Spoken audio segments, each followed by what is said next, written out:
Eu convido então agora para fazer o uso da palavra o senhor Sérgio Salgado. Por favor, 15 minutos, senhor Sérgio.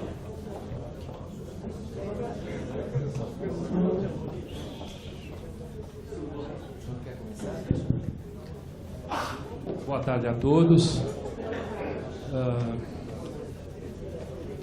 Como a Lia disse, eu sou mais ativista do que outra coisa. Mas, antes de começar, até para evitar qualquer problema, eu peço de antemão desculpas se eu, em algum momento, generalizar algumas coisas. Não se sintam ofendidos. Eu acompanho a questão dos fundos de pensão, infelizmente, somente depois que aposentei. E isso num momento em que eu estava ainda ligado partidariamente ao pessoal da CUT. Antes de mais nada, eu sou de Santos, São Paulo, era diretor do Sindipetro do Litoral Paulista, da refinaria Presidente Bernardes. E naquele instante nós tínhamos brigas homéricas por conta das mudanças que se propunham ser feitas na gestão do Fernando Henrique.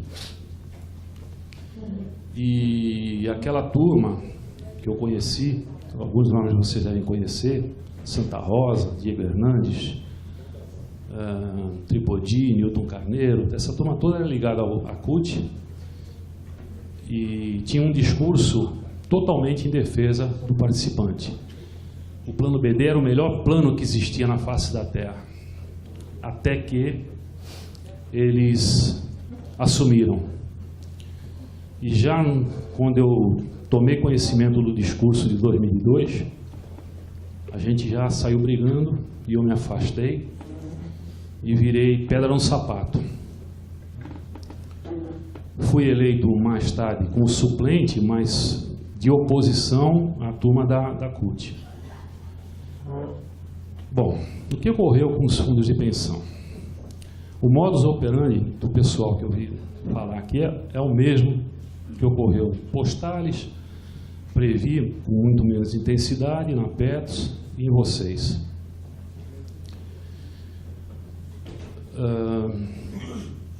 Mas há culpados nisso daí. Há uma série de fiscalizadores que não fizeram nada, absolutamente nada. O principal deles na área de Previdência é a Previc. Anteriormente a ela, o órgão anterior já não fazia nada. Quando ela veio, ela foi totalmente aparelhada e deixou a coisa fluir ao que deu. Outros órgãos, como o CVM, como o TCU, que tecnicamente não teria nenhuma gerência sobre fundações de iniciativa privada, mas a gente mostrou para eles que tinha sim, porque em geral eram todas patrocinadas por estatais. E o prejuízo ia sempre cair no bolso do cidadão. Mas em tudo isso há um grande culpado, que somos nós. E assim, eu vi o presidente de vocês falando aqui. Acho que a primeira coisa que ele falou foi que o pessoal está jogando pedra na atual gestão, e eles não têm culpa, porque eles pegaram um abacaxi. É a mesma coisa que está ocorrendo na nossa. Na nossa, até com menos intensidade. Nós tivemos os gestores ligados ao PT até 2015, na figura do Henrique Jäger.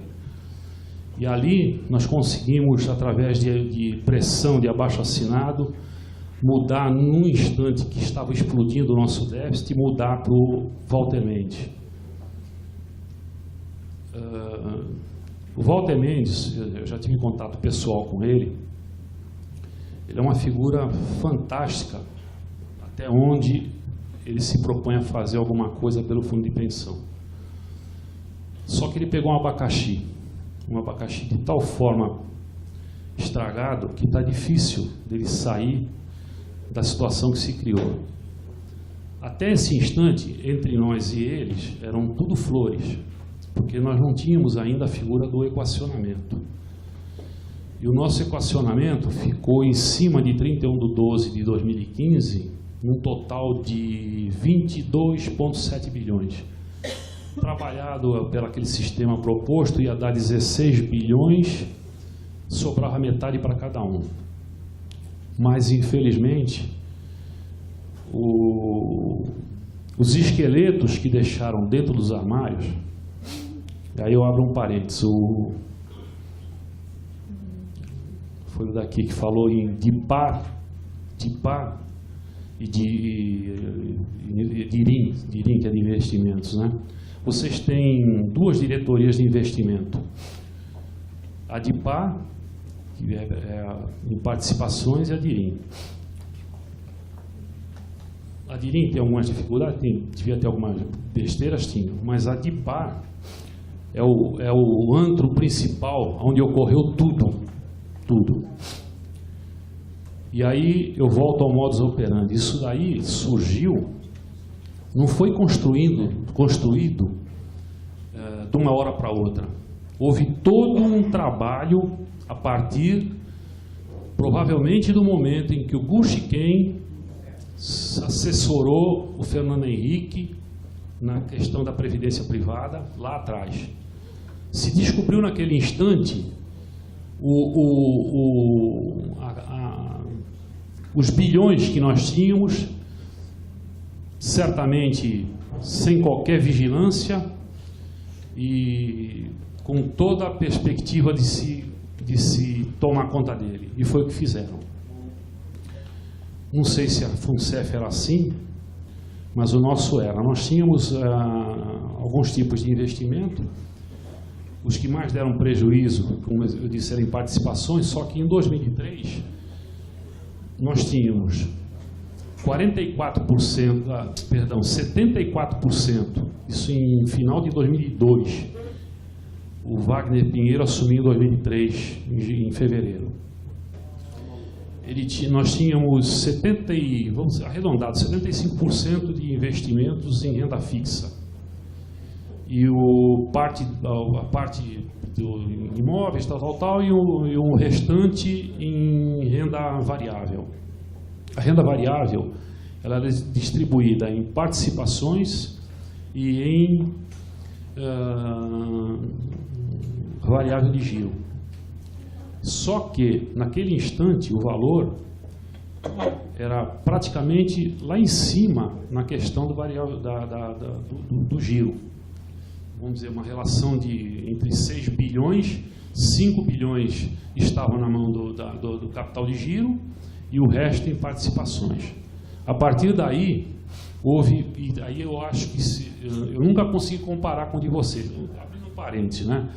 Vocês deveriam forçar a diretoria de vocês a colocar muito mais informação na parte do participante, porque eu só descobri o que ocorreu a partir de relatórios que só nós temos, são os nossos relatórios de atividades, que mostram tintim por tintim tudo o que tem de investimentos. Vocês não têm isso. Eu corri atrás de pessoas aposentadas que eu conheço, de vocês, insistia para poder comparar, para ver se esses investimentos, não conseguia.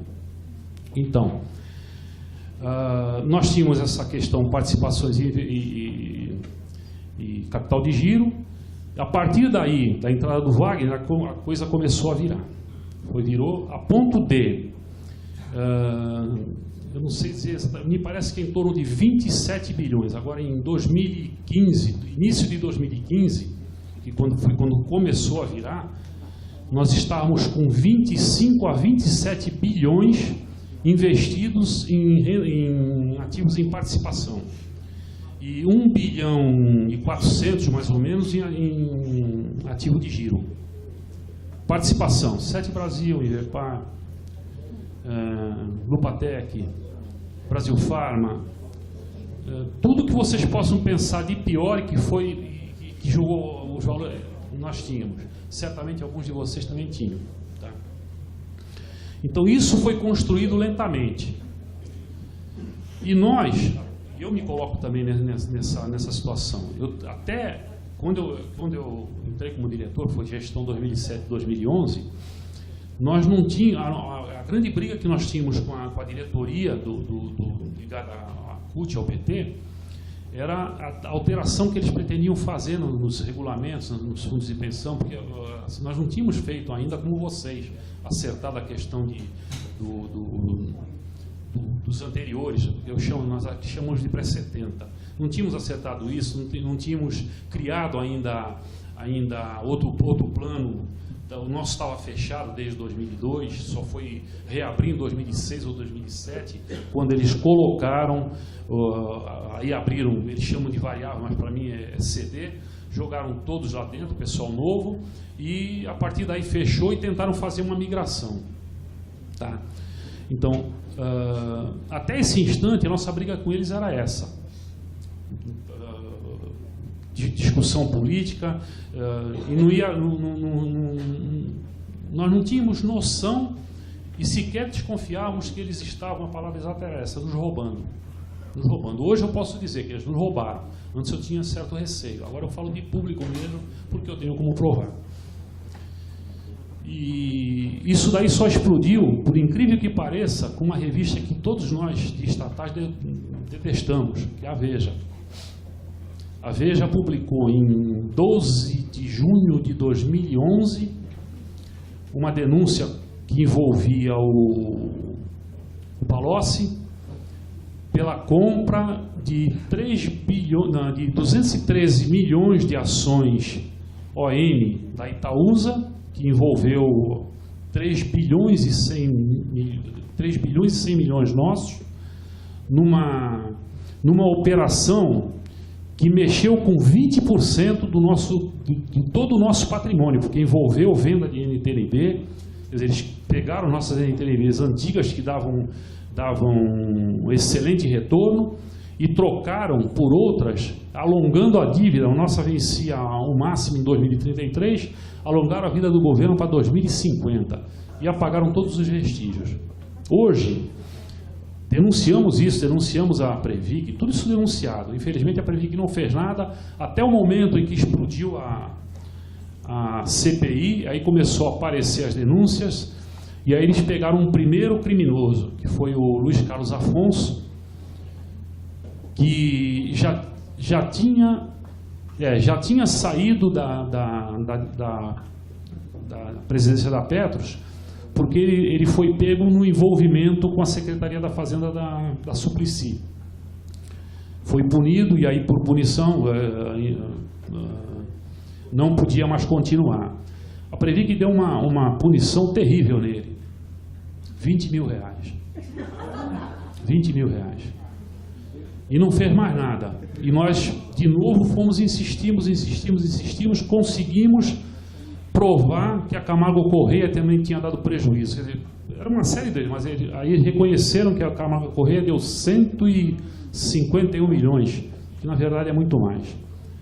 Vocês terem uma ideia, para só fechar essa pequena parte, a Itaúsa agora foi analisada profundamente pela diretoria do Walter Mendes, e a conclusão que se chegou é que praticamente é para dar cadeia para muita gente. E simplesmente a gente não tem retorno. Outro parênteses.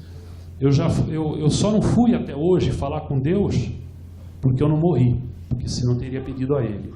Mas do resto, em qualquer instância que vocês possam dizer para mim, você foi nisso? Eu fui.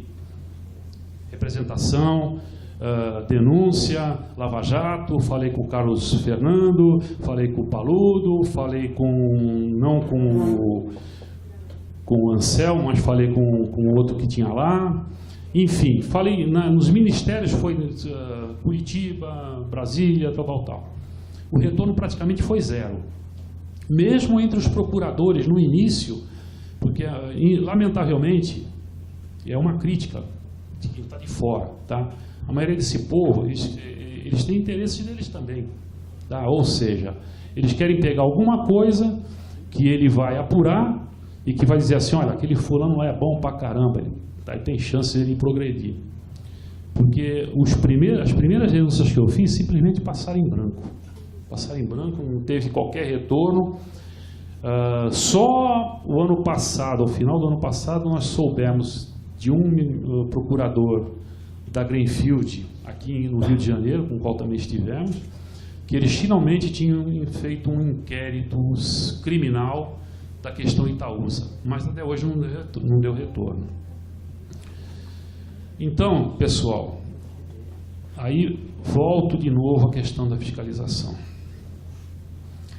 Nosso problema é de tal seriedade hoje, porque eu sou, como falei, eu sou ativista, como ela falou, eu sou ativista, mas eu faço parte de um grupo menor, e esse grupo menor que tem feito essas análises, corrido atrás, e nós estamos fazendo isso daí principalmente a partir de 2010.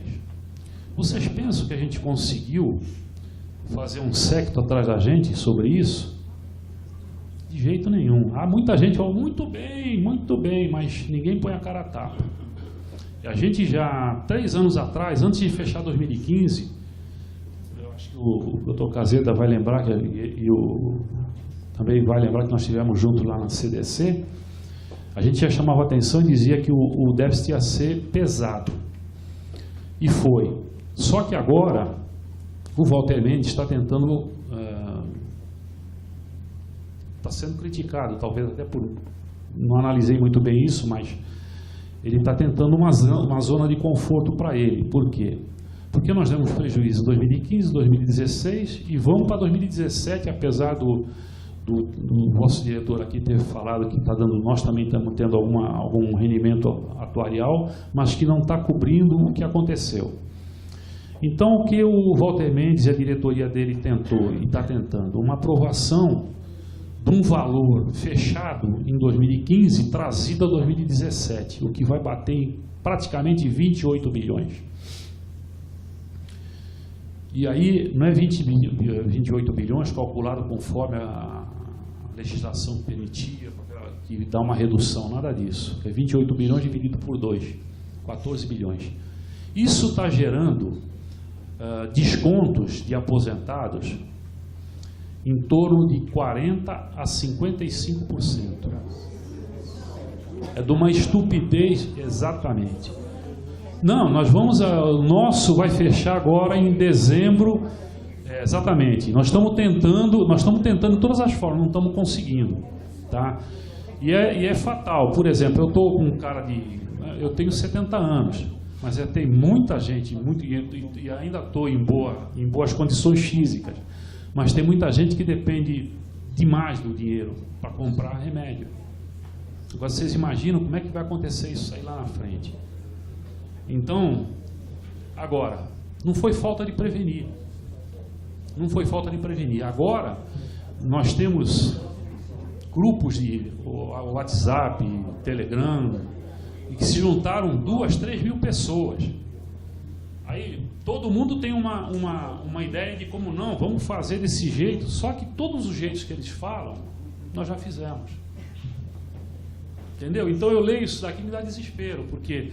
eu perco meu tempo, me coloco em todos os grupos, cada vez que eu paro aqui. Agora não está porque a rede aqui não pega. Mas você vai, não está pegando, você tem que ir lá para fora. Chega lá fora, isso aqui lota. Não dá para ver, porque você vai ver só aquilo que eu vi. Então, agora, é aquela história, onde estava esse pessoal? Onde estávamos nós, que não fazíamos? Tá? Solução nós não temos. Soluções nós não temos. Eu faço parte de uma entidade, ao qual estou representando, que é a Ambep, e ela contratou o mesmo advogado de vocês, o doutor Santoro, a mesma banca.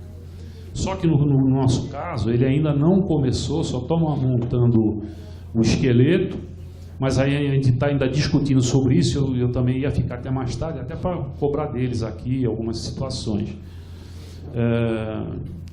É o mesmo advogado, e o pessoal está desesperado porque acha que deveria entrar, e eu também acho que não, que tem que esperar. Você não pode entrar com um tipo de ação cobrando aquilo que não aconteceu. Que mais? Só para fechar. A outra questão, né? Há um detalhe, sem jogar louros nenhum. No nosso caso, nós temos os chamados pré-70. Pré-70, como vocês, não sei a designação de vocês, eu sou de 69 na Petrobras. A Petro saiu em 1/7/70. Então, todo esse pessoal ficou muito tempo sem aporte. A partir de 96 começou com pequenos aportes. E a Petrobras hoje diz que teria feito toda a negociação. Aparentemente não fez. Mas ainda assim ela não admite discutir. Eu particularmente, tenho sérias dúvidas se a gente vai conseguir agora trazer essa história de dívidas da patrocinadora, pelo menos em algum desses aspectos, como alguns falam, né? E eu, como pré-70, não sei o porquê, que eu já falei, eu estou fora do equacionamento. Eles falam que pagaram. E eu já coloquei claramente a todos que eu acho que os pré-70 não podem estar fora. Por quê? Porque, no nosso caso, nós temos só uns 3 ou 4 itens que envolvem questões em que a patrocinadora deveria ter enfiado o dinheiro. O resto, 70%, não é péssimo investimento, é investimento criminoso. Tá? Que a gente, e aí sim, por isso que a gente tentou o Caseta, que é para sair de alguma forma correndo atrás de todo esse prejuízo. O exemplo mais rápido que a gente tem é o que eu retorno ainda aqui um tempo um pouco maior da Eldorado Celulose. Tá. Eu acho que teria mais coisa, mas a parte que no nosso caso ainda tem algum aporte da patrocinadora é função de problemas que eles criaram, na nossa opinião, para manipular os valores que eles conseguiram desviar. Eles inventaram uma correção numa tal de família real. Tá? A família real seria um acerto de contas em cima de um banco de dados que a Petros não tinha em dia. E aí, isso aí tá, banco de dados, eu entrei como conselheiro e já se discutia que o banco de dados nosso era ruim e nunca se fez nada. Quando se fez? Exatamente quando saiu o déficit de 2015. Aí jogaram como prejuízo na família real 5,2 bilhões. Só que eu não sei se, até para dar uma dica para todos nós, o Walter Mendes abriu no portal da Petros um local para todo mundo se recadastrar. O que significa que, como é que você faz um levantamento sobre família real no banco de dados que você está corrigindo? Tá, então, para mim, abriu um espaço para você fazer também essa discussão. E o outro é a questão que eu acho que vocês também têm, que não sei quais são as reclamações de vocês judiciais. Nós temos questões, o nosso plano, isso nos idos de 84, ele por interesses da patrocinadora, que queria renovar o quadro rapidamente e não dava para fazer porque ninguém se aposentava, dada a rapidez com que a inflação comia o valor, então ninguém se aposentava. Então eles entraram com 2 artigos e um item em que você, ao se aposentar, você continuaria a manter o aumento salarial do benefício na mesma época da patrocinadora, não junto com o INSS, que era a partir de, acho que era abril, março, então anteciparam para setembro, e ao mesmo tempo acompanhava o aumento do pessoal da ativa. E aí a antecessora da Previc, não sei se foi CNPC, CGPC, não estou lembrado, exigiu que se colocasse no nosso estatuto, regulamento, que todo o aporte que ocorresse função do aumento salarial, aumento de benefício acima ou seja, benefício real, a patrocinadora teria que cobrir. Aí os nossos excelentes dirigentes sindicais da CUT começaram a fazer o mesmo papel que lá atrás se fazia, tentou se fazer e nós não deixamos, que era, deram aumento para a ativa, passou para ser IPCA, que era o nosso aumento, e como não podia dar aumento para a gente, eles davam um nível, nosso plano de cargos e salários, davam um nível salarial para os ativa. Não deu outra, nós entramos direto na justiça, praticamente só perdemos em besteira, uns 90% a 95% mais ou menos, nós ganhamos as ações. Isso gerou, só que esse déficit, nós colocamos a Petrobras e a Petros. Tá? Então, não era a Petros que devia pagar, era a Petrobras. E a Petrobras, depois de forçada pela SEC americana, reconheceu no balanço que deve sim 4 bilhões para a gente. Uma última coisa que seria bom ter falado aqui na hora que eles estavam, mas que não deu espaço, a questão dos jurídicos. No nosso caso, jurídico, só para fechar, jurídico, quando a gente foi fazer a reclamação na Lava Jato de Curitiba, nós fomos com um advogado também que era nosso amigo, que era petroleiro, e ele bateu de frente, acho que com o Paludo, dizendo o seguinte: se vocês não investigarem os jurídicos das fundações, e os jurídicos são as demais entidades, porque ninguém faz nada sem pegar parecer. Se tem alguma coisa mal feita, tem parecer. Se vocês não forem em cima disso, vocês não pegam nada. E é uma verdade. Nós temos 2 rombos, para vocês terem uma ideia, 2 rombos grandes em jurídicos.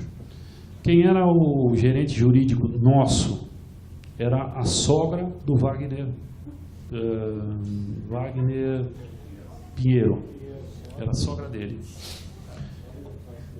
Oriundo lá da questão da primeira vez que nós colocamos ativos em terceirizados para acompanhamento, foi a Opportunity que entrou lá em 95, 96. Ele fez não importa agora o que foi, no final acabaram com o contrato e sobrou uma única parcela de 1,75 milhões para pagar. Isso em 96 ou 97, não, chegou até 98, era 98 que ele devia receber a última parcela. Nós quisemos pagar, ele não foi receber, não queria receber. Diretores com qual eu conheço, que eu tenho contato, que são aposentados hoje, participaram da operação. Teriam pedido para esse Sérgio Teixeira, que também tem alguns envolvimentos em outros problemas, para que depositasse. Não depositou. Não depositou 5 anos depois, 2003, no governo Lula. O Daniel Dantas entrou com um processo e esse 1,75 foi acordado em 2012, se eu não me engano, com a diretoria, acho que já foi do Luiz Carlos Fernandes. Fecharam o acordo para sair fora da justiça e nós pagamos para eles 167 milhões. Tá? Não foi só isso. Tivemos uma outra ação em que nós perdemos, que era um pessoal lá antigo, que naquele tempo que lançou-se a Petros, vocês também devem ter isso aí, o cara não quis gastar dinheiro de previdência, então não entrou no fundo, e aí depois, quando ele foi se aposentar, ele viu que o INSS não era nada disso, e muita gente, apesar de ganhar a mão, ainda ganhava alguma coisa. E aí entrou-se com ação, entrou um volume enorme de gente. Ao final tinha em torno de 200 pessoas. Era um escritório do Rio de Janeiro, e a Petros mantinha como defesa dele um escritório terceirizado. Para conhecimento de vocês, o escritório terceirizado perdeu o prazo. Foi feito um acordo em que nós pagamos 800 milhões.